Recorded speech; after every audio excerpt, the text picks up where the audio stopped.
नमस्कार मैत्रिणींनो, माझ्या किचनमध्ये परत एकदा माझ्या गोड गोड ताईंचे व मैत्रिणींचे मनापासून खूप स्वागत आहे.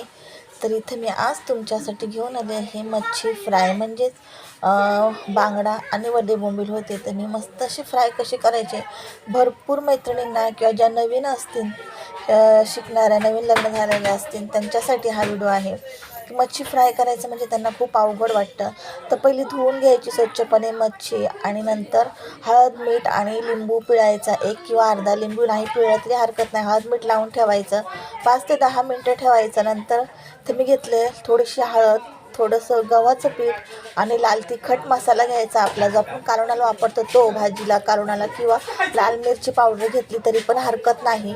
छान असं मिक्स करायचं. पीठ लावल्याने काय होतं, मच्छी आपली जळत नाही जास्त. आणि मिडियम गॅसवरच आपल्याला तेल चांगलं गरम झाल्यावरती तळून घ्यायचे. बघू शकता मिक्स केलेला आहे. रवा वगैरे अजिबात लावायची गरज नाही.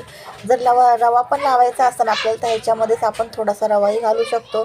पण अशी खूप छान अशी मच्छी फ्राय होते आणि छान अशी लागते. ते हे बघू शकताय.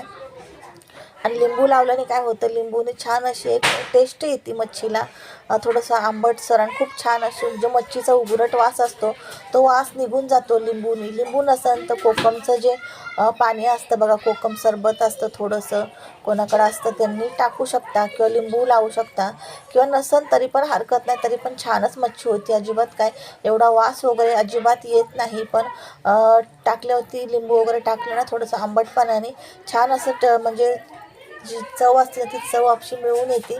छान असं टेक्स्चर होतं, खायला अजून आपल्याला छान वाटतं. जेव्हा आपण हॉटेल वगैरेमध्ये जातो त्यावेळेस आहे ना, मच्छी फ्राय वगैरे आपण मागवतो त्यावेळेस ते लोक असंच मच्छीला ना, जेव्हा हळद मीठ लावतात त्यावेळेस ते लोक लिंबू लावत असतात. त्यावेळेस ती चव जी असते ती खुलून येत असते मच्छीची. त्यामुळं आपण घरी जर लिंबू असेल तर लावू शकतो, नाही लावलं तरी हरकत नाही. आणि ते बघू शकता पूर्णपणे मी हे जे मिक्स केलेलं आहे मसाला, हळद आणि पीठ, ते कोटिंग करून घेत आहे. तर तेल गरम करायला ठेवलेलं आहे. तेल छान गरम होऊ द्यायचं.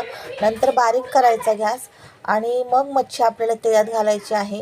जर तेल गरम नाही झालं आणि गॅस पण बारीक असला तर आपली मच्छी चिपकायची शक्यता असते तव्यामध्ये. मग आपल्याला पलटी करायला पण म्हणजे तुटती मच्छी. ते बघू शकताय एकदम कडक अशी बोंबीलसुद्धा, वल्ले बोंबीलसुद्धा होते 2. तर ते सुद्धा मी एकदम असे कडक तळले होते, अजिबात तुटले नाही, काही नाही. हे बघू शकताय.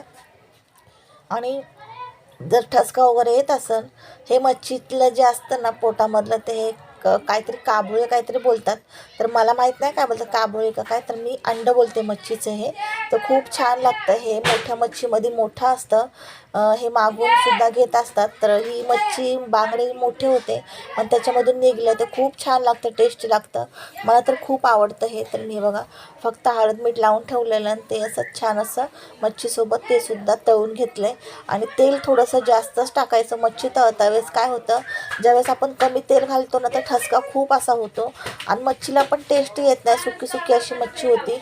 आणि जास्त तेल घालतो तर ठसका कमी होतो.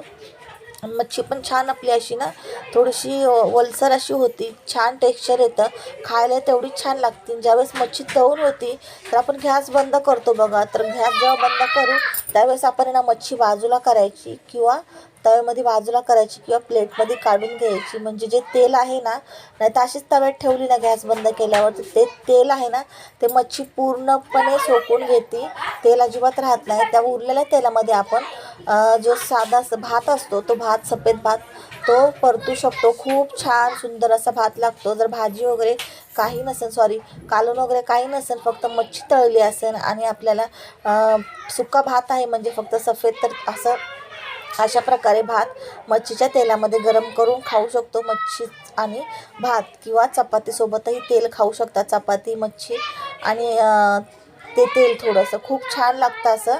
तर हे बघू शकता वरतून थोडं तेल घालते मी. मच्छी ज्यावेळेस तळते तर माझ्या मच्छीमध्ये तेल मी थोडं एक्स्ट्राच टाकत असते, कारण की त्याच्यामध्ये मी जो सफेद भात असते तो परतून घेत असते. तो भात मला खूप आवडतो, मुलंही खातात, मलाही खूप आवडतो. आणि अशा प्रकारे आपली मस्त अशी बांगडा फ्राय व बोंबील फ्राय झालेले आहे. कशी वाटली आजची मच्छी फ्रायची रेसिपी नक्की मला कमेंट करून सांगा. आणि तुम्ही करून बघताय ना माझ्या पद्धतीने मच्छी फ्राय. चला तर मग करून बघा, टेस्ट कशी लागते ते पण मला कमेंट करून सांगा.